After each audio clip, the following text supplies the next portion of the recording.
Whatever is happening in Pakistan, if you don't resist it, if you don't contribute it, then you don't have any right to blame what is happening. کیونکہ 4 pillars ہیں, چاروں pillars کے اندر اگر دیمک لگنے لگے تو کون ذمہ دار ہے اس کا؟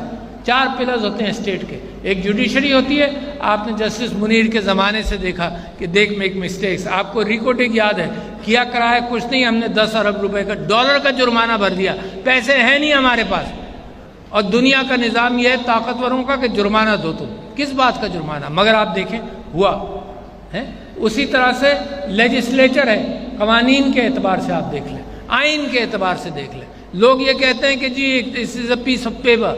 دس is not a piece of paper, this is your ملکیت اینڈ مائی ملکیت. We stand by it and we will stand by it. Keep on remembering these are foundation documents جس سے پاکستان ہٹ نہیں سکتا.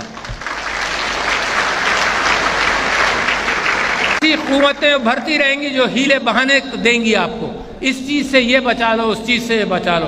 اور آج کل آپ تماشا بھی دیکھ رہے ہیں. وہ تماشا کیا ہے کہ جو جمہوریت کی بنیاد ہے انتخابات, اس سے کسی نہ کسی طرح سے گریز کیا جائے.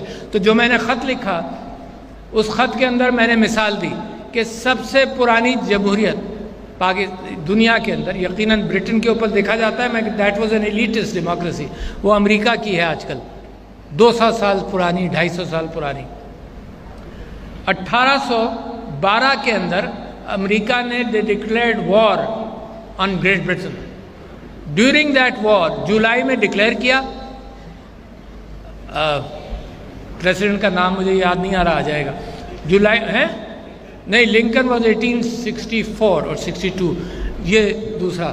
تو جب وار ڈکلیئر کر دی تو لوگوں نے کہا اب نومبر آیا, نومبر میں الیکشن ہو نہیں سکتے, تم تو جنگ میں ہو. اس جنگ کے اندر Washington was taken over, destroyed and burnt. But the Americans had a democratic government. اس نے کہا نہیں, الیکشن نہیں پوسٹپون ہوں گے. تو 1812 میں وہ واقعہ میں نے کوٹ کیا. دوسرا کوٹ کیا ابراہیم لنکن کا.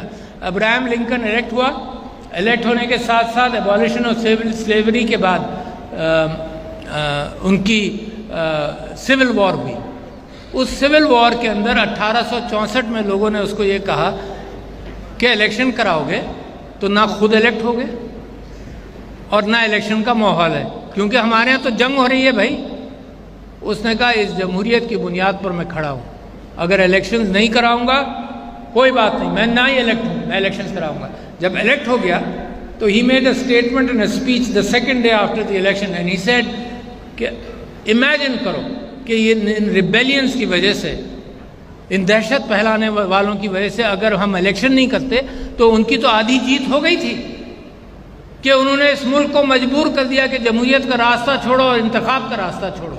تو یہ میں نے 2 مثالیں دی ہیں, اس لیے دی ہیں کہ پاکستان گرتا پڑتا یہاں تک پہنچا ہے, اس لیے دی ہیں کہ مس انٹرپریٹیشن ہوتا ہے, اس لیے دی ہیں کہ ڈاکٹرائنز آف نیسیسٹیز اور اس طرح سے ہم نے غلطیاں کی ہیں, اس لیے دی ہیں کہ دنیا میں کہیں بھی جب الیکشنز ملتوی کیے جاتے ہیں تو اس کے بعد وہ راستے کھلتے ہیں جو ان ڈیموکریٹک ہوتے ہیں. دنیا میں ہر جگہ دیکھ لیجئے, وہ 90 ڈیز کے لیے, آپ کو یاد ہوگا ایک ڈکٹیٹر پاکستان میں آیا, اس کی مجھے تقریر یاد ہے کہ اس نے کہا جی 90 ڈیز کے اندر میں الیکشن کراؤں گا.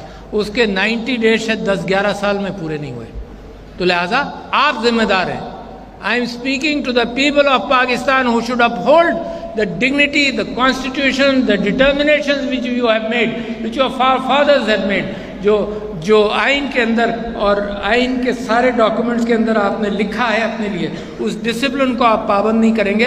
تو قائد اعظم کی جو بات تھی, انہوں نے کہا کہ ایک تو یقین اور آپ کو ایمان ہو اپنے اوپر اور اللہ کے راستوں پر, پھر اتحاد ہو.